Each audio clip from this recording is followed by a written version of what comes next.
We're now going to perform the required calculations based on the deal history we obtained in part 2.2.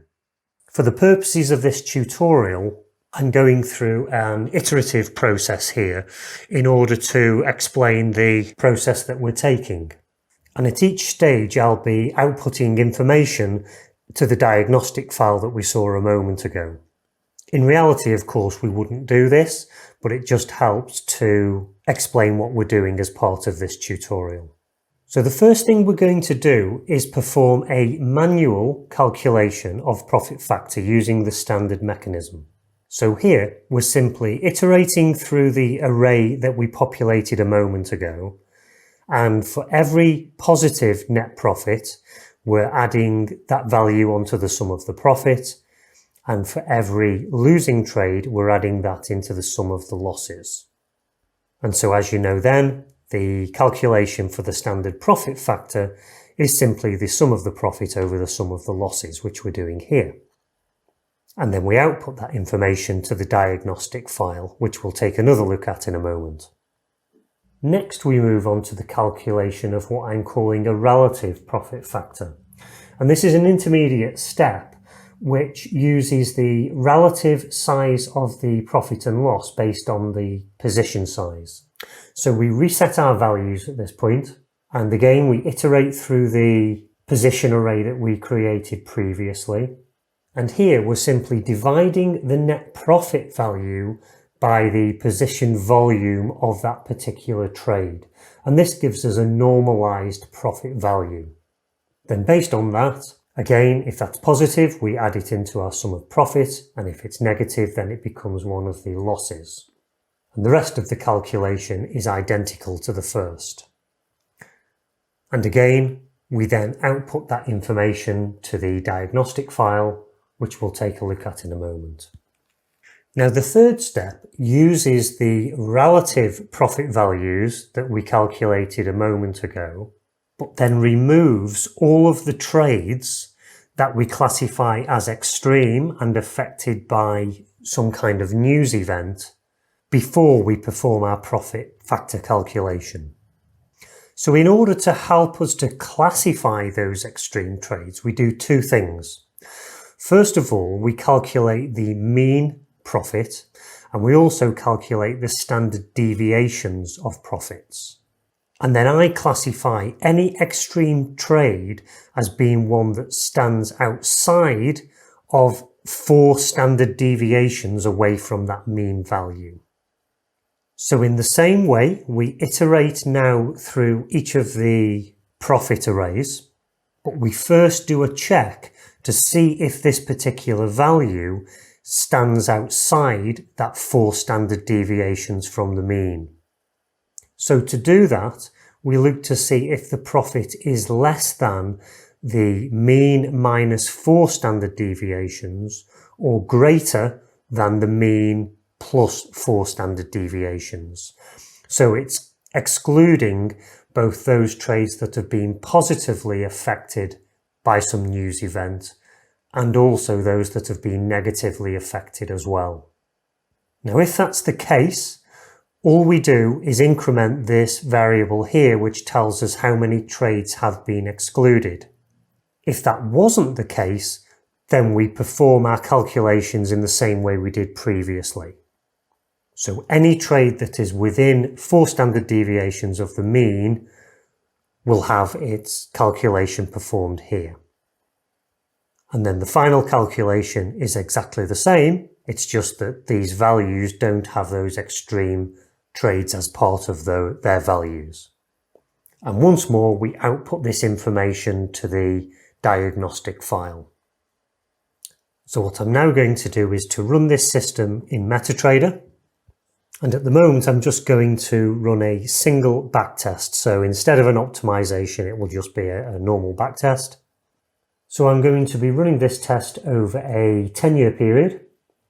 And although I'm using euro-dollar ticks to drive the optimization, I'm actually going to be testing across 22 symbols, which if you saw the previous episode, you saw how to code a multi-symbol EA. So that's what I'm going to be doing here. So this is going to be trading 22 symbols simultaneously in the same backtest. So let's go ahead now and start this backtest.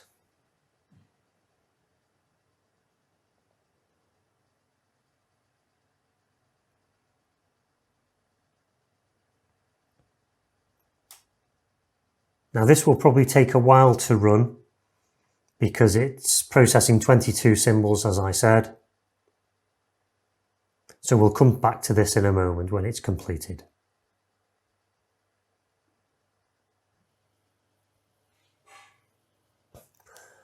Okay, so that test has now completed. So let's go and look at the file that's been generated.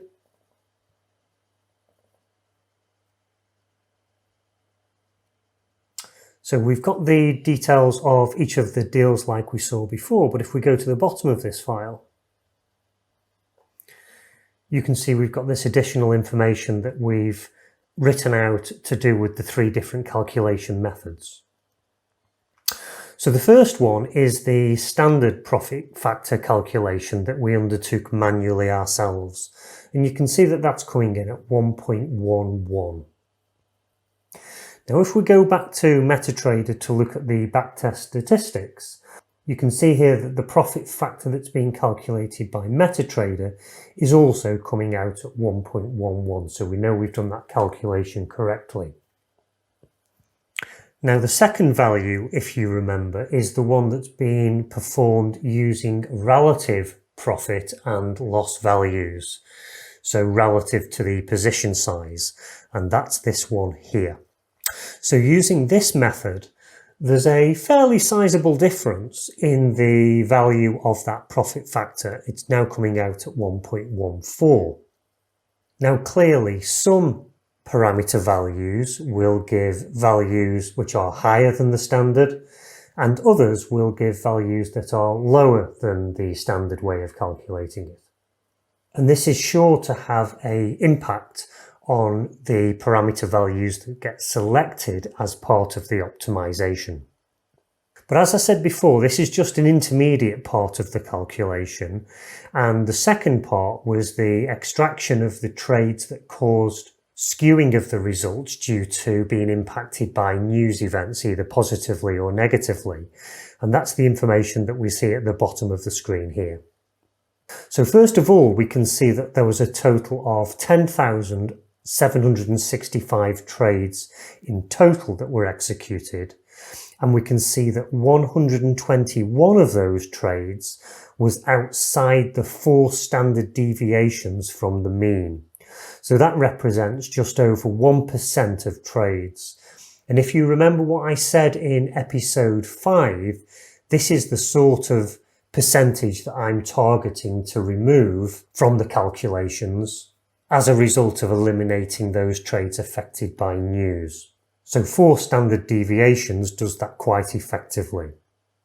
Here, just for reference, we can see the mean relative net profit and also the standard deviation of that relative net profit. And remember, these aren't the actual profit values, but these are the ones that have been adjusted and normalized for the position size of the trade. And based on the elimination of those trades, we can see we have a very different profit factor value now of 1.47. Now, because we set this as the value for the custom performance metric, if we again come back to MetaTrader and look at the backtest results, we can see this value down here on the right hand side for the OnTester result. And this is the value that was returned from the OnTester function, which is also 1.47. And it's this new value here now that MetaTrader would use to rank each of the parameter values in an optimization. Now, it's worth just saying that if we were doing this in a operational expert advisor, as opposed to as part of this tutorial, then we'd have combined many of these steps together rather than doing them separately. The only reason that I kept them separate was to aid with understanding as I talked you through the process of doing the calculations. So I'm hoping that you found that tutorial useful. Please do share this video on the forums that you engage with and with any colleagues that are going to have an interest in this. Also, if this is the first video that you've watched, please do subscribe so that you get notified of future releases. And until next time, trade safe.